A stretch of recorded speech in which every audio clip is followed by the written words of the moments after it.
World news बना अवाम की आवाज। अब्दुल्ला गोट में तरक्याती काम रुक जाने के बायस अवाम ने इंतजामिया के खिलाफ एहतजाज किया। वर्ल्ड न्यूज अवाम की आवाज बना। खबर नशर होते ही डिप्टी कमिश्नर मलीर घमर खान लगारी ने नोटिस ले लिया।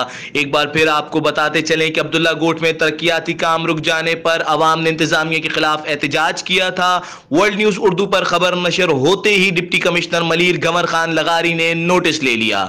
घमर खान लगारी ने अरसे दराज से बंद तरक्याती काम दोबारा शुरू करने के अहकामात जारी कर दिए हैं।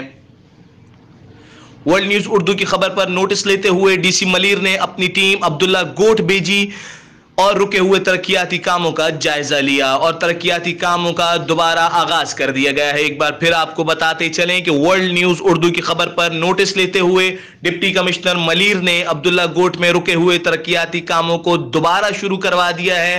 तरक्याती कामों का आज दोबारा आगाज कर दिया गया।